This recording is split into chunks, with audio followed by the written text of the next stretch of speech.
Salam berjumpa kembali anak-anak murid. Hari ini, bicara santai untuk matematik. Tajuknya ialah pelan dan dongakkan.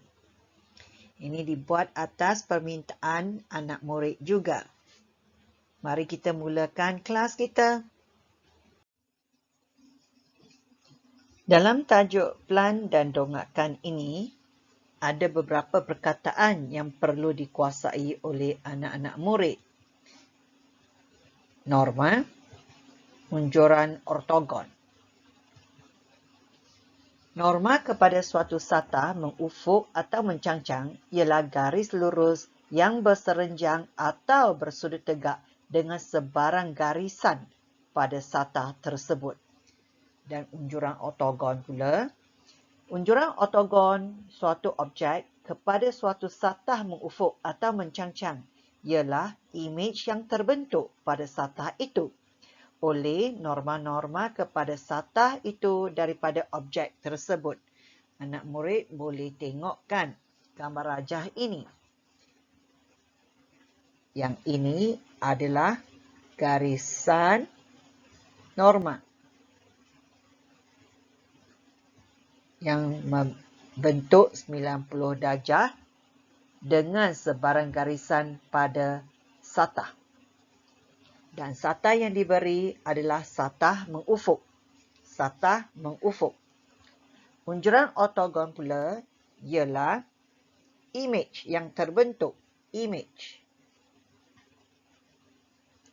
yang terbentuk pada satah oleh norma-norma ini. Okey. So, ada objek, ada unjuran ortogon ataupun imej yang terbentuk kerana adanya norma. Dan unjuran ortogon terbentuk di satah mengufuk.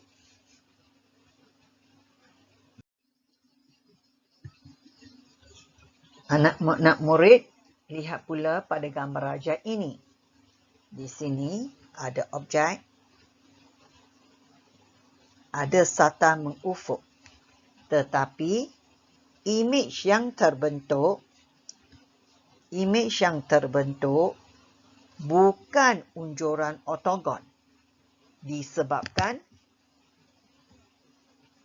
bukan dari norma. Imej ataupun unjuran ortogon ataupun imej yang terbentuk bukan dari norma. Boleh faham? Okey. Baiklah, kita akan teruskan. Seterusnya, kita akan pergi lagi beberapa perkataan. Unjuran ortogon bagi suatu pepejal ataupun objek pada satah mencangcang sebagaimana dilihat dari depan pepejal ataupun objek, itu dinamakan dongakkan depan. Manakala unjuran ortogon bagi suatu pepejal ataupun objek pada satah mencangcang sebagaimana dilihat dari sisi pepejal itu ataupun objek itu dinamakan dongakkan sisi. Anak murid boleh perhatikan gambar rajah. Ada objek yang terletak di tengah-tengah. Ada 3 satah diberi. Yang di bawah ini adalah satah mengufuk.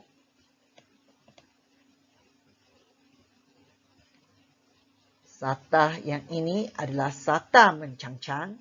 Begitu juga dengan satah mencangcang. Right? So, kalau pandangan dari sini, andai kata ini adalah pandangan depan ataupun dilihat dari depan, maka unjuran ortogon yang dibentukkan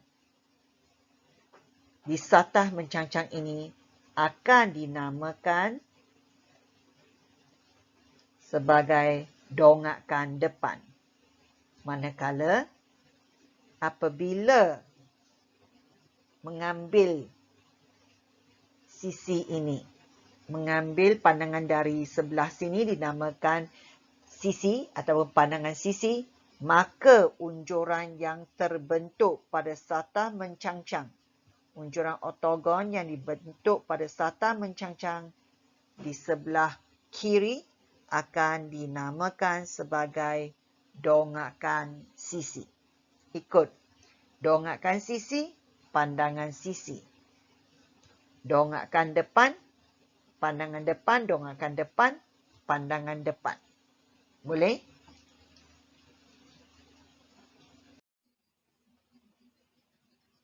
Sekarang kita akan lihat bagaimanakah anak-anak murid melukis ataupun boleh melukis unjuran ortogon dengan betul. Di sini anak-anak murid perlu mengambil beberapa langkah berikut. Yang pertama, kenal pasti jenis satah dan arah objek perlu diunjurkan. So, jenis satah sama ada satah mencangcang ataupun satah mengufuk. Right? Ingat, kalau satah mencangcang kita ada dua jenis, dongakan depan, dongakan sisi. Kalau satah mengufuk, dia merupakan pelan. Okay. Dan dongakan sisi bergantung pada arah. Kalau dongakan sisi, dia pandang dari arah sisi. Kalau dongakan depan, pandang dari arah depan.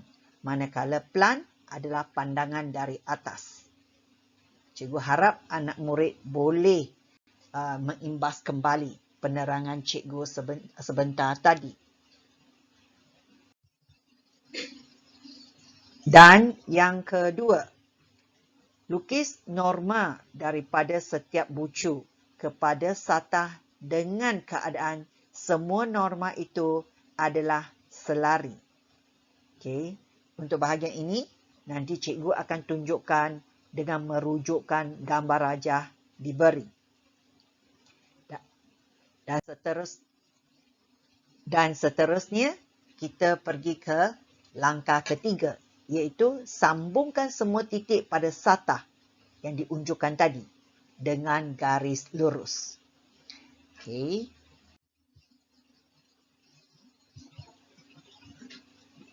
Dan akhir sekali, lukis unjuran pada satah berdasarkan saiz objek yang diberi. Okay, di sini anak murid ingat, kalau boleh, sila labelkan. Labelkan bucu-bucu menurut huruf yang diberi dan juga ukuran sisi.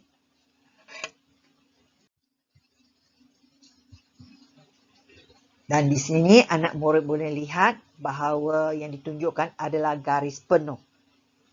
Ataupun yang sering kali digunakan ialah garis tebal ataupun garis hitam. Okey, ini adalah untuk menunjukkan pandangan depan yang kita memang nampak sisi dia. Dan satu lagi adalah garis putus-putus. Garis putus-putus adalah menunjukkan sisi yang terselindung di belakang objek daripada pandangan kita. Dan satu lagi adalah garis halus. Garis halus ini merujuk kepada lukisan norma ataupun norma pada lukisan anda. Okay. Seterusnya, marilah kita lihatkan satu contoh. Cikgu bacakan yang versi bahasa Melayu ya. Anda tidak dibenarkan menggunakan kertas graf untuk menjawab soalan ini. Okay. Apabila anda tidak dibenarkan untuk menggunakan kertas graf untuk memastikan anak murid melukis dengan tepat 90 darjah, cikgu galakkan anak murid gunakan jangka sudut. So, ingat, anak murid kena bawa jangka sudut untuk kertas matematik untuk bahagian ini. Dan juga pembaris panjang. Okay, right. Soalannya berbunyi, rajah 11.1 menunjukkan sebuah pepejal terdiri daripada gabungan prisma tegak A, B, F, G, L, H. Sambil kita baca, kita lihat A, B, F, G, F, mana F cikgu? F, G, A, B, F, G, L, H. Okey, F, Di sini F, G, G, L, H. Ini dia. Okey, ini dia adalah satu prisma. Dan juga cuboid iaitu B, C, D, E. B, C, B, C, D, E, K, H, I, J. K, H, I, J. Ini dia. Yang ini adalah satu cuboid. Segitiga bersudut tegak ABF. Mana ABF? Kita tengokkan ABF. ABF. Ini dia ABF. ABF. ABF ini ialah keratan rentas seragam prisma itu. Keratan rentas bermaksud daripada pandangan ini apabila dia bergerak selari sehingga dia berjumpa dengan segitiga di belakang, saiz mereka adalah sama. Saiz dan bentuk adalah sama. Okey, tepi BEF, mana BEF? BEF, tepi BEF yang ini tepi BEF. Dan CD adalah tegak CD. Mana CD? CD. CD adalah tegak. Bermaksud ia membuat 90 darjah dengan satah mengufuk. Okay. Adalah tegak dan EF. Mana EF? EF. EF. Panjang ini EF. Sama dengan LK iaitu 2 cm. So, anak murid kena ambil notah di sini. Setelah memahami soalan, right, anak murid akan terus kepada selepas memahami penerangan ataupun maklumat. Anak murid perlu baca soalan seterusnya untuk mengetahui apakah perkembangan. So, seterusnya dia kata, lukiskan dengan skala penuh. Dongakkan pepejal itu pada satah mencangcang selari dengan CI. Selari dengan CI. Okay. Anak murid akan pandang dari sini dan dia mesti selari sebagaimana yang dilihat dari arah X. Okay. Tadi cikgu ada sebut satu perkataan selari. Ingat lagi? Kalau anak murid tak ingat, tak apa. Hentikan video ini, patah balik kepada bahagian depan. Kita teruskan. So, ini adalah maklumat yang diberi. Anak murid boleh baca sendiri di mana cikgu dah terangkan tadi. Dan ini adalah soalan. Okey, dan soalan ini adalah 3 markah. Bahagian ini adalah 3 markah. 3 markah. Okey, kita akan teruskan. Ini pandangannya cikgu besarkan untuk cikgu menerangkan langkah-langkah. Ingat lagi langkah pertama? Okey, kita kenal pasti objek. Kita dah kenal pasti di mana panjang bagi LK adalah 2 cm. Dan yang lain telah diberi. Beri perhatian kepada panjang sisi ini juga. So, sekarang soalan menghendakkan kita melukis unjuran ortogon dari pandangan X yang selari dengan CL, Maka kita akan mula melihat. Sila tengok ataupun lihat paparan skrin anda. Okay, ini adalah pandangan depan apabila anda berdiri di X untuk melihat dinding. Dia macam dinding. Dan dinding ini ataupun papan ini dia bergerak. Dan pergerakannya mesti selari. Bergerak untuk bertemu dengan dinding yang lebih tinggi. Iaitu BHKLFE. Right? Dan tak cukup. Tak boleh kita berhenti di sini kerana kita belum jumpa satah mencangcang. Satah mencangcang kita adalah terletak di bahagian belakang sini. Maka kita gerakkan dia selari lagi. Okay, kita akan bawa dinding yang tinggi itu bergerak ke depan. Okay, apabila bergerak ke depan, ini adalah pandangan 3 dimensi. Right? So, sebelum itu kalau boleh anak murid labelkan apa yang bucu-bucu yang dibawa ke depan. Okay, anak murid nampak F, ED, yang ini selari. Yang anak murid nampak. Cikgu conteng sedikit untuk ini ED. Right? Lepas itu, ini CBA. Bucu dia. Dan ini adalah L. Anak murid nampak yang tadi F Okay. So yang ini KL. Dia akan jumpa kat sini. Dan IHG. Dia akan jumpa dekat sini. IHG. Dia akan jumpa dekat sini. So dalam gambar raja unjuran tadi, anak murid akan bawa dia ke dalam 2 dimensi. So yang ditunjukkan di sini adalah 2 dimensi. Dalam 2 dimensi ini, apa yang perlu anak murid lakukan? Ini adalah lakaran awal. Okay, anak murid lakarkan dahulu. Jangan lagi melukis. Biar nampak ukuran dengan huruf-huruf di bucu. So, anak murid nampak apa? Ya, ini adalah 2 cm. Maklumat dari muka surat, maklumat dari soalan tadi. Okay, dan ini tinggi berapa? Anak murid tengok dia dari sini yang anak murid bawa permukaan hijau. Ya, dia adalah 6.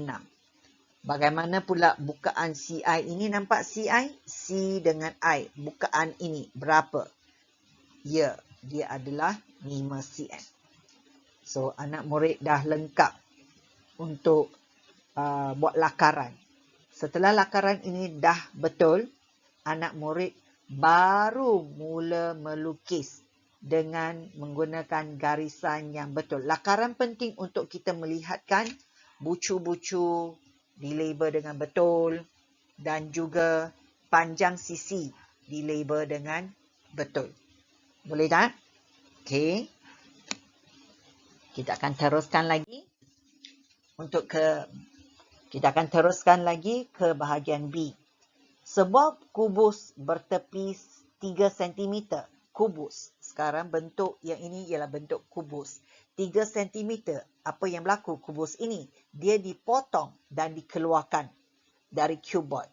Tadi kalau ikutkan rajah yang asal, dia ada bahagian sini. Okey, dia ada bahagian ini. Ini adalah huruf B. Tadi betul? So, yang ini telah dikeluarkan. Kubus ini telah dikeluarkan. Ikut arahan soalan. Maka dengan itu, ini adalah maklumat. Apa yang kita perlu buat? Okey, dia dikeluarkan daripada cuboid. Berajar 11.1. Pembejal yang tinggal adalah seperti dalam rajah 11.2. Adakah soalan dah diberitahu nak lihat dari mana? Belum lagi. Kita terus membaca maklumat.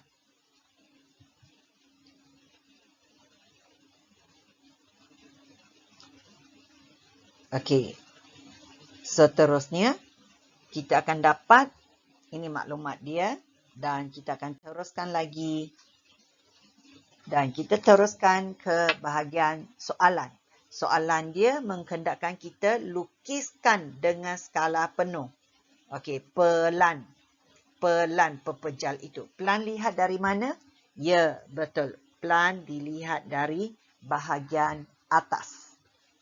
Okey, bagaimana kita nak melihatkan dia?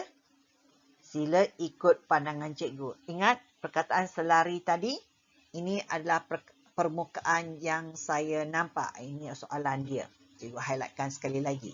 Mari kita tengok rajah. Ini adalah permukaan yang saya lihat dari atas. Dan juga yang sata condong AFLG yang di belakang.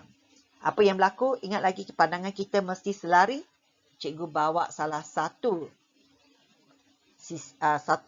satah iaitu KQRJ ke bawah. So anak murid boleh nampak ini sudah tepek di bawah sebagai pelan. Okey. Untuk SMNP, cikgu pun lakukan yang sama. Dia gerak ke bawah, ke lantai ataupun satah mengufuk.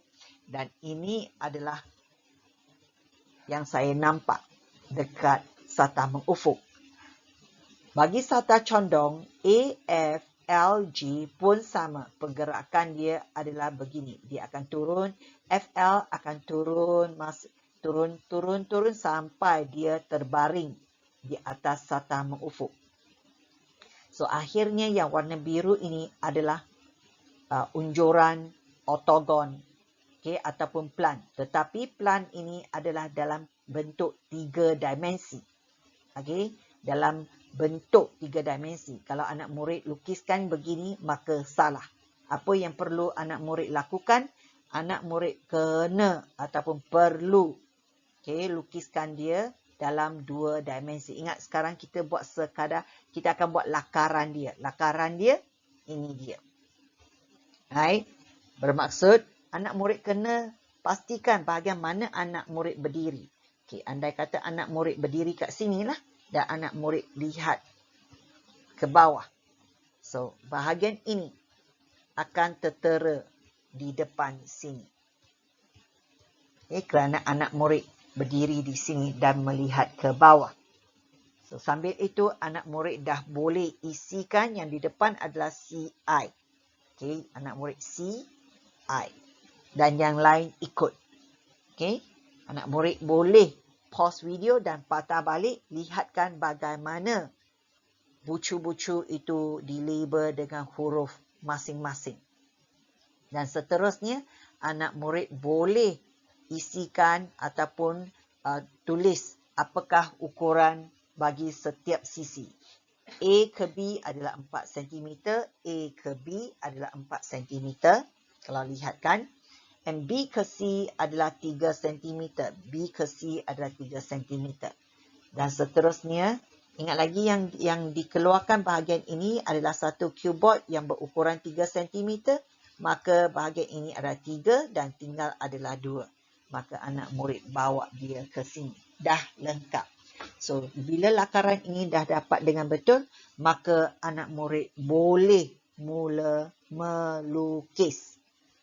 Okey? Ingat nasihat cikgu, buat lakaran dahulu sebelum melukis. Baiklah, kita teruskan perjalanan kita ke bahagian kedua, B bahagian 2. Sekarang soalan ini pun sama, suruh kita lukiskan dengan skala penuh. Skala penuh, lukiskan apa? Dongakkan pepejal yang tinggal pada satah, yang tinggal itu, okey, yang tinggal itu adalah dari darjah mana? 11.2. Okey, pada satah mencangcang yang selari dengan GHI. Mana GHI? GHI, ini dia. GHI, kalau anak murid tengokkan, GHI kat sini. GHI. Kenapalah cikgu gunakan warna ini? Okay, GHI yang ini. GHI. Dia selari dengan yang ini.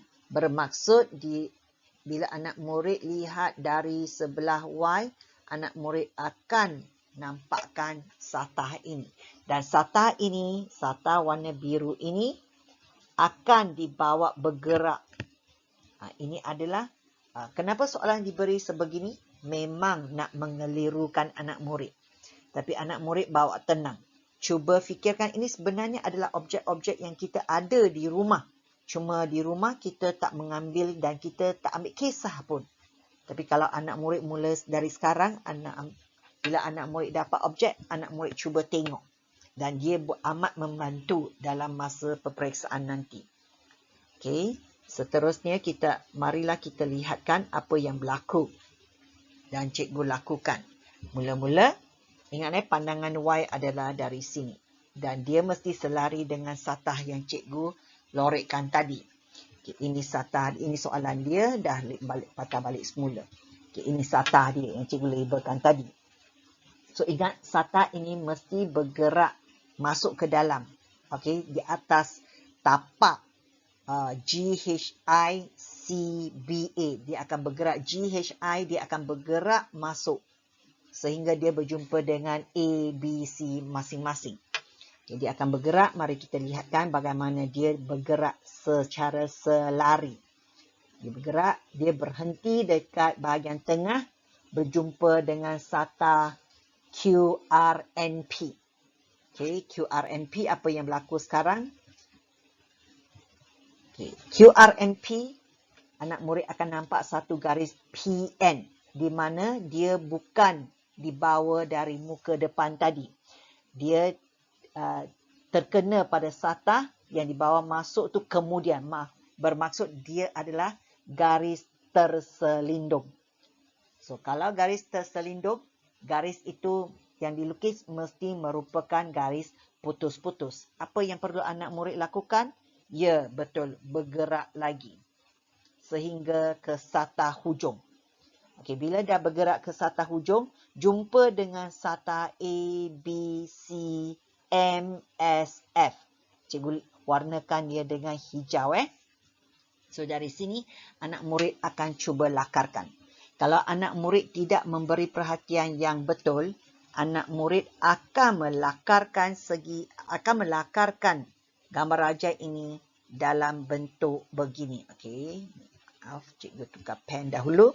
Anak murid akan lakarkan bentuk dia seperti begini. Andai kata anak murid lakarkan seperti begini bermaksud salah. Kerana mengapa? Kerana ia merupakan pandangan dari sini. Maka dia salah. So, bagaimana nak pastikan yang anak murid akan buat lakaran ini dengan betul? Anak murid kena pusing. Okey, objek ini kena dipusingkan. Okey, bagi cikgu sikit masa lagi, cikgu nak lukis. Objek ini perlu dipusingkan. Okey, anak murid mesti berupaya untuk pusingkan objek ini. Supaya bentuk ataupun unjuran ortogon yang dilukis dalam 3 dimensi ini hendak ditukar kepada 2 dimensi. Sila lihat bila digerakkan secara memusing sebegitu, anak murid akan dapat bentuk ini. Okey, boleh? Tadi, okey, kalau nak tengok balik, anak murid sebenarnya boleh pause and main semula video lah. Tadi cikgu lukiskan segitiga dalam bentuk begini. Okey, bentuk begini yang warna hijau tadi. Kalau anak murid ingat lagi. Dan cikgu kata salah. So, yang sebenarnya adalah yang ini. Okey, patah balik pada tadi. Kita tengok dekat bahagian atas sekali. Okey, LF. So, LF. So, dekat hujung bucu, IC. Dekat tepi sekali. So, IC. Okay, dan anak murid gunakan langkah yang sama. Isikan semua bucu-bucu dengan huruf masing-masing. Setelah dah isi, apakah langkah seterusnya? Anak murid akan isikan ukuran. Okay, ingat ini adalah sekadar lakaran dahulu. Buat lakaran sebelum melukis. So, yang mana anak murid nampak ukuran itu? Isikan dahulu. Tak apa, yang mana-mana. So, kalau anak murid nampak yang dikeluarkan tadi itu, yang kata cuboid yang tadi dikeluarkan adalah 3 cm, anak murid nampak 3 cm, isilah yang ini 3 cm dahulu. Baik, anak murid boleh isi yang ini 3 cm. Lepas tu, kerana tinggi ini 6 cm, maka 6 tolak 3 tinggal 3. Ini 3 cm. Okey, dan pandangan depan yang GI tu berapa panjang? Okey, berapa panjang? Anak murid boleh tulis dia sebagai 3 untuk bahagian ini HI. Anak murid boleh tengok huruf ini. Dan HG adalah 4 cm. Bahagian ini 4 cm. Ingat bila garis itu diunjurkan. Okey, dan seterusnya, ingat lagi yang maklumat terawal tadi, dia beritahu 2 cm, masukkan 2 cm. So, apabila anak murid dah dapat melakarkan ini dengan tepat, maka seterusnya anak murid dah boleh melukis menggunakan jangka sudut. Mula-mula buatkan satu garis dulu, garis lurus, buatkan satu tanda. Okey, di mana anak murid nak tandakan dia sebagai bucu untuk C ataupun I. Okey, selepas itu ukurkan 7 cm. Okay, because 3 tambah 4 sama dengan 7. Letakkan protractor dekat sini. Dapatkan 90 darjah tanda. Lukis memanjang garis ini. Lukis memanjang garis ini. Dan pastinya garis ini tidak akan lari kerana anak murid lukis 90 darjah berdasarkan sudut mengufuk ini. Okay, lepas tu ukurkan 6 cm.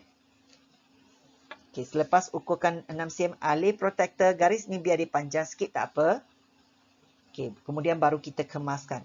Ambil protektor, letakkan dia di sini sekali lagi. Protektor ini dah tak ada kerana dah dibawa ke depan. Ukur 90 darjah. Sambungkan lagi. Sambungkan lagi 90 darjah. Dan anak murid ambil pembaris, ukurkan 3 cm dari sini. Okay. Kalau anak murid dah dapat, okay, lepas 3 cm, ambil lagi protektor dari bahagian sini. Letakkan dia di sini. Untuk dapatkan 90 darjah. Lukiskan mencang-cang. So, yang bahagian ini pun dah diperolehi. Ambil pembaris, ukurkan 3 tambah 3, 6. 6 tambah 2, 8. Ambil pembaris, ukurkan 8 cm. Akhirnya sekali sambungkan. Akhir sekali sambungkannya ini.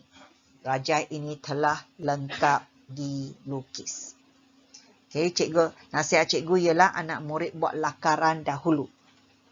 Okay, anak murid boleh ikutlah cara cikgu kalau cara cikgu tu membantu. Dan garis di tengah-tengah sini, anak murid boleh nampakkan dia adalah garis putih.